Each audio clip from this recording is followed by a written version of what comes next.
नमस्कार and welcome to all of you and global looker. दोस्तों, हाल में ही आप लोग कह सकते हो कि एक बहुत ही ज़्यादा शॉकिंग न्यूज़ जो है वो आई है। ये न्यूज़ ऐसी है जो कि पूरे कंट्री को आप लोग कह सकते हो कि शॉक कर चुकी है। हो सकता है अब तक आप लोग ने इस न्यूज़ के बारे में सुना भी होगा। दरअसल न्यूज़ ये है कि महाराष्ट्र की जो एटीएस है, यानी कि महाराष्ट्र की पुलिस का जो एंटी टेररिस्ट स्क्वाड है, उसने चार्जशीट फाइल कर दी है डीआरडीओ के जो साइंटिस्ट हैं प्रदीप कुरुलकर जी जो हैं उनके खिलाफ। दरअसल बात यह है कि ये जो न्यूज़ है ना, ये 1-2 महीने पुरानी है। 2 महीने पहले यानी कि मई में जो ये प्रदीप कुरुलकर हैं, इनको अरेस्ट किया गया था एटीएस द्वारा। और ये डीआरडीओ के आप लोग कह सकते हो कि जो अपर लेवल की पोस्ट होती है ना, उस पे ये थे कि काफी ज्यादा सीनियर ऑफिसर्स थे डीआरडीओ के अंदर। और इल्जाम इन पे यह है कि ये हनी ट्रैप के जासे में फंस के काफी ज्यादा सेंसिटिव और इंपॉर्टेंट इन्फॉर्मेशन जो है वो इनने पास कर दिया है पाकिस्तान को। और ऐसा नहीं है कि कोई छोटी मोटी इन्फॉर्मेशन, थोड़ा बहुत डीआरडीओ के बारे में ये सब बताया होगा इनने। जो व्हाट्सएप चैट सबके सामने आ रहे हैं उसके अकॉर्डिंग आप लोग देखो तो रुस्तम हो गया, ब्रह्मोस हो गया, इवन की सरफेस टू एयर मिसाइल जो होगी, इवन की अग्नि मिसाइल जो है उससे रिलेटेड भी जो इन्फॉर्मेशन थी, काफी सेंसिटिव इन्फॉर्मेशन जो थी, वो ये धीरे धीरे पास कर चुके हैं पाकिस्तान को। और इसके बारे में फिर मई में जो एजेंसीज है, महाराष्ट्र पुलिस की जो एटीएस है, उसको पता चला जब डीआरडीओ के विजिलेंस डिपार्टमेंट ने इसके बारे में कंप्लेन की। फाइनली मई में इनको अरेस्ट किया गया और अब जाके इसके अगेंस्ट में जो चार्जशीट है वो फाइल की गई है। एटीएस ने इनको अरेस्ट किया, उसके बाद काफी दिन का रिमांड भी एटीएस को मिल गया। और उसके बाद जो इन्वेस्टिगेशन हुई, जो भी जांच पड़ताल हुई ना, उसमें जो चीज सामने निकल के आ रही है उसके अकॉर्डिंग जून 2022 में ये सब शुरू हुआ था। इनको मैसेज आता है सोशल मीडिया पे किसी से, और जो सेंडर होता है उस मैसेज का वो अपना नाम बताता है जारा दासगुप्ता। साथ ही साथ वो ये भी बताता है या फिर बताती है, आप लोग कह सकते हो, क्योंकि नाम ये बताया गया लेकिन हम लोग कुछ भी नहीं जानते कि ये जारा दासगुप्ता आखिर सही में कौन है। हो सकता है ये कोई लेडी ना हो के बल्कि कोई जेंट्स हो, कोई 25-30 साल का आदमी, या फिर हो सकता है 50-60 साल का बूढ़ा आदमी जो है वो भी हो सकता है। तो ये सब हम लोग को अभी भी इसके बारे में कुछ भी नहीं पता। फाइनली जारा दासगुप्ता जी जो है उनसे बात होना जो इनकी है वो शुरू होती है, और ये बताती हैं, जारा दासगुप्ता जी जो है ये बताती है कि यूके में ये आईटी की स्टूडेंट है और काफी ज्यादा ये इंटरेस्टेड है डीआरडीओ हो गया या फिर इसकी जो फंक्शनिंग है उसमें। फिर धीरे धीरे इनकी जो बात है वो बढ़ने लगती है। फोटो एक्सचेंज हो गया, वीडियो एक्सचेंज हो गया, ऑब्ससीन फोटोज वगैरह जो है वो एक्सचेंज होने लगती है इसमें, इन दोनों में। और इनके ईगो पे फिर वो खेलती है। ऐसे ऐसे सवाल इनके से पूछती हैं कि इस प्रोजेक्ट के बारे में काफी सुनने को मिल रहा है, इंडिया इतनी बड़ी चीज बना रही है, क्या आप भी इसका मेंबर है? अब जाहिर सी बात है, कोई भी पर्सन जो कि लड़की को इम्प्रेस करना चाहेगा, वो नहीं भी होगा तो भी बोल देगा कि हाँ मैं इसका मेंबर हूँ। लेकिन ये उसके जो जो प्रोजेक्ट को नाम लेती है उसके मेंबर होते भी हैं। और फिर धीरे धीरे इसकी फोटोज से शुरुआत करती हैं। इस प्रोजेक्ट पे जो काम चल रहे हैं उसकी फोटोज से ये शुरुआत करती हैं और बाकी इन्फॉर्मेशन भी धीरे धीरे ये लेने लगती हैं। इस तरीके की जो चीजें होती है इसको सेक्सपोनेज कहा जाता है, यानी सेक्स का, या फिर इस तरीके की जो ऑब्ससीन फोटोज वीडियोस है इनका इस्तेमाल करके जो इन्फॉर्मेशन है, एस्पोनेज जो है वो किया जाता है। इसीलिए इसका नाम जो है वो सेक्सपोनेज कहा जाता है। तो उसकी जाल में पूरा इनको फंसा लिया गया। और जो चैट जिस तरीके की सामने आई है ना, उसमें अगर आप लोग देखो तो काफी ज्यादा, बहुत ही ज्यादा सेंसिटिव इन्फॉर्मेशन जो है वो तक इनने पास की है इस लेडी को। लेडी है जेंट्स है नहीं पता, लेकिन इसको पास किया है और इस लेडी ने फिर आगे पास कर दिया है आईएसआई को। ये सब चीज इस तरीके से पता चली कि जिस आईपी एड्रेस से इनको मैसेज आ रहा था वो सब जब ट्रैक किया एटीएस ने, तो उसका जो आईपी एड्रेस है वो मिला पाकिस्तान का। जबकि ये जो थी पर्सन ये बताती थी मैं यूके बेस्ड हूँ, और इस तरीके की बातें जो है वो ये करती थी। ये सब है वो चैट। हो सकता है आप लोग को दिख नहीं रहे होंगे क्योंकि इसको मैं जूम करूंगा तो ये थोड़ा ब्लर हो जाएगा, लेकिन इसमें अगर मैं आप लोग को पढ़ के बताऊं तो सबसे पहले तो सैम यानी कि सरफेस टू एयर मिसाइल जो है उसकी फोटो सेंड करके ये जो लेडी है इसने इनसे पूछा था कि क्या आप भी इसका पार्ट हो। फिर ये कहते हैं कि हाँ मैं भी इसका पार्ट हूँ। उसके बाद ये पूछती है कि कब तक ये फाइनली बन जाएगा, कब तक ये काम खत्म हो जाएगा, आर्मी को ये दिया जाएगा या फिर नेवी को दिया जाएगा, एयरफोर्स को दिया जाएगा। इस तरीके के सवाल जो है वो पूछती हैं। फिर ब्रह्मोस के बारे में हो गया, या फिर रुस्तम यूएवी है उसके बारे में काफी सुना होगा आप लोग ने, तो उसके बारे में भी ये पूछती है। इस तरह की बहुत सी इंफॉर्मेशन, बहुत से इंपॉर्टेंट चीजों के बारे में, इवन की अग्नि 6 मिसाइल के बारे में, इंडिया की जो आप लोग कह सकते हो कि इंटर कॉन्टिनेंटल बैलिस्टिक मिसाइल है, यानी कि 5500 किलोमीटर से ऊपर की मार करने वाली जो मिसाइल है, उसके बारे में भी जो इन्फॉर्मेशन है वो ये लीक कर देते हैं। दिसंबर 2022 तक ये सब चलता है और फिर धीरे धीरे ये जो प्रदीप कुरुलकर हैं इनको शक होने लगता है, और फरवरी 2023 में ये क्या करते हैं कि इसको ब्लॉक कर देते हैं। उसके बाद दूसरे नंबर से भी एक बार इन पे कॉल आता है, मैसेज आता है, इस तरीके की बातें की जा रही हैं, लेकिन उसके बाद से कोई खास इन दोनों में बातचीत नहीं होती है। मई में इनको फिर अरेस्ट कर लिया जाता है जैसा कि मैंने आप लोगों को बताया, और अब जाके जो चार्जशीट है ये फाइल की गई है। 1600 पेज की ये जो चार्जशीट है इसे फाइल किया गया है, और 203 विटनेस इसमें जो है उनको इंक्लूड किया गया, उनकी जो टेस्टिमोनीज है उसको इसमें इंक्लूड किया गया, जिसमें से अगर मैं आप लोग को बताऊं कि 2 ऐसी भी वुमन इसमें विटनेस है जिनके साथ इनका अफेयर था। तो इसका मतलब समझ रहे हो आप लोग, इसका मतलब यह है कि ISI हो गया या कोई भी सीक्रेट एजेंसीज हो गई, हनी ट्रैप के लिए ऐसे ही लोगों को फंसाती है जिनका जो कैरेक्टर होता है वो थोड़ा इसी तरीके का होता है, जिनको ट्रैप कर पाना आसान होता है, जो कि काफ़ी ज़्यादा आप लोग कह सकते हो कि अपना कंट्रोल उनके पास नहीं होता। तो इसीलिए इसी चीज़ को देखते हुए इनको हो सकता है ट्रैप किया गया हो, जिसका जो पूरा नुकसान है वो आप लोग कह सकते हो हुआ है इंडिया को, इंडिया की सिक्योरिटी को। उसके अलावा अगर आप लोग देखोगे ना तो इस तरीके की चीज़, इस तरीके के जो हनी ट्रैप वाले जो केसेस हैं इंडिया में, ये आजकल आप लोग सुन रहे होगे हर दूसरे तीसरे महीने के बाद इस तरीके की न्यूज़ आ रही है। हाल में ये जो पूरे चीज़ें ये काफ़ी ज़्यादा बढ़ते जा रहे हैं। ये जो लिस्ट है कुछ केसेस की जो बहुत ज़्यादा रिसेंट है, उसके यहाँ पर आप लोग देख सकते हो। अभी कुछ ही महीने पहले फरवरी में ही बारबरा दे करके एक DRDO का ही ऑफिशियल था, उसके साथ भी ऐसा ही कुछ हुआ था, उसको भी अरेस्ट किया गया। उसके अगेंस्ट में भी ऑफिशियल सीक्रेट एक्ट के अंडर जो कार्रवाई है वो चली, जैसे कि इन पे चल रही है। उसके बाद नवंबर 2022 में अगर आप लोग देखो तो मिनिस्ट्री ऑफ एक्सटर्नल अफेयर्स का एक ड्राइवर था जिसको ऐसे ही हनी ट्रैप किया गया था। उससे भी अगर पीछे जाओ आप लोग तो अक्टूबर 2022 के महीने में सेना भवन के एक स्टाफ को ऐसे ही हनी ट्रैप करके फंसा लिया गया था।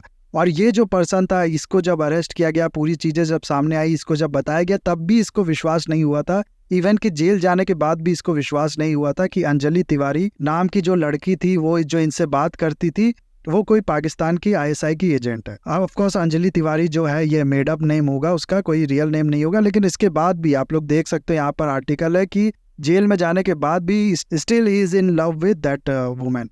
तो ये सब केसेस जो है, ये इसके अलावा आर्मी के आप लोग देख सकते हो, उसमें भी काफी इस तरीके के केस आए आर्मी के अकाउंटेंट डिपार्टमेंट में। और एक बार जवान का भी केस आया चंदीपुर उड़ीसा में, और भी इस तरीके के जो केस हैं वो आए हैं लगातार। ये तो केवल 1 साल 1.5 साल की बात है, इससे पहले भी अगर आप लोग देखोगे ना तो कई केस इस तरीके के आ चुके हैं। और ये ऐसा नहीं है कि छोटे मोटे ऑफिशियल जो होते हैं, छोटे मोटे काम करने वाले जो लोग होते हैं, ड्राइवर हो गए, और या फिर आप लोग कह लो कि जवान जो होते हैं, लो पोस्ट पे जो होते हैं, सिर्फ उन्हीं को टारगेट किया जाता है। इवन कि बहुत ज्यादा हाई स्टैंडर्ड के जो ऑफिसर होते हैं ना, काफी ज्यादा सीनियर ऑफिशियल जो होते हैं, वो भी इसके झांसे में फंस जाते हैं। इंडिया की एक IFS ऑफिसर, IFS आप लोग जानते होगे काफी प्रेस्टिजियस जो जॉब होती है वो होती है, कई लोग इसको IS से भी थोड़ा ऊपर रखते हैं। तो ऐसे ही एक IFS ऑफिसर जो होती है माधुरी गुप्ता, जो कि इस्लामाबाद में जो इंडिया की एम्बेसी थी उसमें काम करती थी, उनको भी ऐसे ही फंसा लिया जाता है एक पाकिस्तानी आदमी द्वारा हनी ट्रैप में, और फिर इसके थ्रू उनसे काफी ज्यादा जो सीक्रेट इन्फॉर्मेशन है वो एक्सट्रैक्ट करते हैं। ये 2010 में इसके बारे में इंडिया की जो एजेंसीज है उसको पता चलता है, और इनको फिर बहुत स्टाइल से बुलाया जाता है इंडिया में, ताकि इनको पता नहीं चले कि इंडिया को इसके बारे में खबर लग गई है। और फिर इंडिया में जब ये आती हैं तब इनको अरेस्ट किया जाता है। हाल में कुछ साल पहले ही इनका देहांत हो गया है। तो इस तरीके की जो चीज है ना, ये दिखाती है कि ये जो केसेस है, ऐसा नहीं है कि सिर्फ आदमियों के साथ हो रहा है, ऐसा भी नहीं है कि सिर्फ लोअर पोस्ट के जो ऑफिशियल्स है उनके साथ भी हो रहा है। प्रदीप कुलकर्णी जो जी है, ये खुद एक डायरेक्टर थे DRDO के ही अंदर एक किसी लैब के। तो बड़े बड़े ऑफिशियल्स को भी इसका काफी ज्यादा टारगेट किया जा रहा है।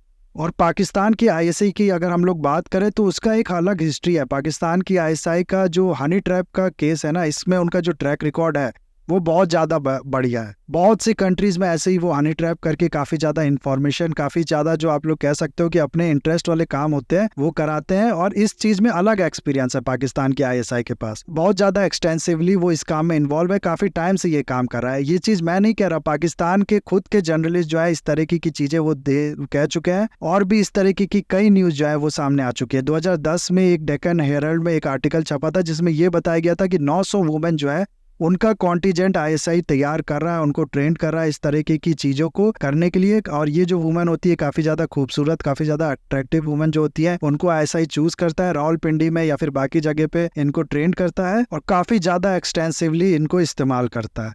और आप लोग ऐसा कह सकते हो कि टेररिज्म के बाद कुछ दूसरा जो ISI और पाकिस्तान की आर्मी अच्छे से कर पाती है तो वो यही कर पाती है, हनी ट्रैपिंग।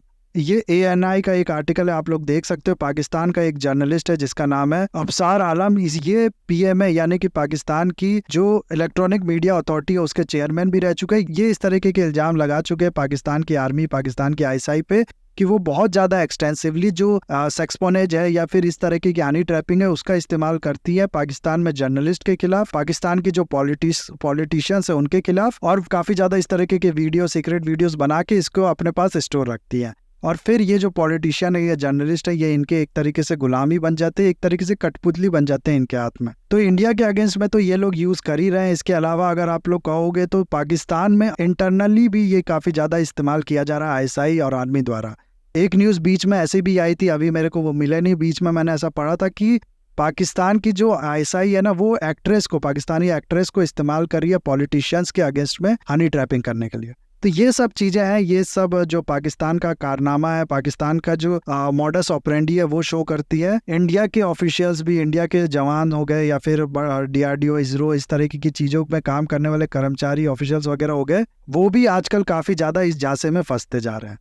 और ये चीज अब छोटी बात नहीं रहेगी, ये बहुत बड़ा खतरा आप लोग कह सकते हो इंडिया के लिए बनता जा रहा है। इंडिया की सिक्योरिटी इससे बहुत ज्यादा कॉम्प्रोमाइज होती जा रही है। इसीलिए इंडिया की जो गवर्नमेंट है, सबसे पहले तो उसने रिकॉग्नाइज किया है कि इस तरीके का हाइब्रिड वॉर जो है वो इंडिया के अगेंस्ट में चला जा रहा है, और हनी ट्रैपिंग भी एक तरीके का वॉर का ही आप लोग कह सकते हो जरिया है। वो इंडिया की फोर्सेज हो गई या फिर इंडिया की गवर्नमेंट हो गई, आप लोग कह सकते हो, इनने इस चीज को रिकॉग्नाइज किया है। 2018 का ये आर्टिकल है, उस टाइम पे इंडिया के जो डिफेंस मिनिस्टर थे मनोहर पारिकर जी, उनने ये कहा था कि हनी ट्रैपिंग के अगेंस्ट में इसको रोकने के लिए जो स्टेप्स हैं वो लिए जा रहे हैं।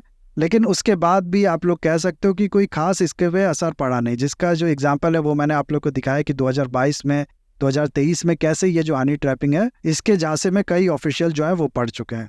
हाल में कुछ स्टेप्स लिए भी गए हैं, जैसे कि आर्मी ने तो बहुत ही ज़्यादा इसके लिए स्ट्रिक्ट जो स्टेप्स हैं वो लिए हैं। सिर्फ आर्मी ही नहीं, पूरी फोर्सेज जो है जीरो टॉलरेंस पॉलिसी पे काम करना शुरू किया है कि इस तरह की किसी भी चीज़ को, किसी भी जवान के, किसी भी इस तरीके के आप लोग कह सकते हो लीकेज को या फिर एरर को बर्दाश्त नहीं किया जाएगा। और आर्मी के जो पर्सन्स है उनके लिए कई सोशल मीडिया जैसे कि टिंडर हो गया, क्यूपिड हो गया, इस तरह के बाकी भी सोशल मीडिया जो है उनको बैन कर दिया गया है। साथ ही साथ एक डोंट की लिस्ट भी निकाली है आर्मी ने, जिसमें ये बताया अपने जो उनके जवान से, जो सोल्जर्स है, कि ये चीज़ आपको नहीं करना है। इसमें आर्मी के जो जवान है उनको मना किया गया है कि आप अपने यूनिफॉर्म में फोटो नहीं डाल सकते सोशल मीडिया पे, आप अपनी पोस्ट किसी को नहीं बता सकते सोशल मीडिया पे कि मैं इस लेवल पे यहाँ पर काम करता हूँ, और इस तरीके की बहुत सी चीज़ों पे रुकावट लगाई गई है। साथ ही साथ अवेयरनेस प्रोग्राम जो है ना ही सिर्फ फोर्सेज में बल्कि जो इसरो, डीआरडीओ के भी ऑफिशियल्स हैं उनके लिए चलाया जा रहा है। उनको लगातार इस चीज़ के बारे में बताया जाता है कि कभी भी आपको टारगेट बनाया जा सकता है, कभी भी आपसे इन्फॉर्मेशन जो है वो निकाली जा सकती है हनी ट्रैपिंग में आपको फंसा के या बाकी तरीके से आपको फंसा के। इस तरीके के काम भी काफ़ी ज़्यादा किए जा रहे हैं।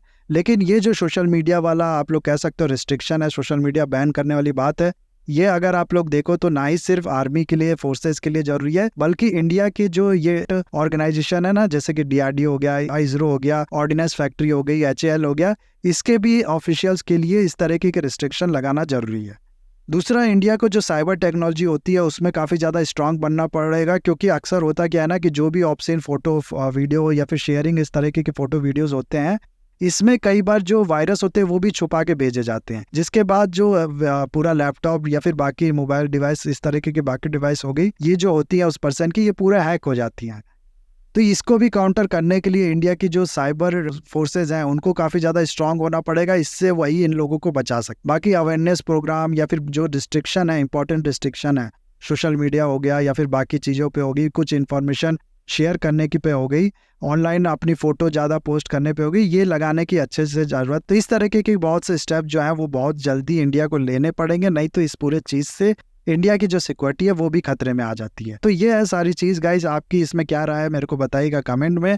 और इस वीडियो को मैं यहाँ पर करता हूँ खत्म। आई होप वीडियो आपको अच्छा लगा होगा। इसे लाइक, कमेंट, शेयर, सब्सक्राइब जरूर कीजिएगा। That's all, have a nice day, take care.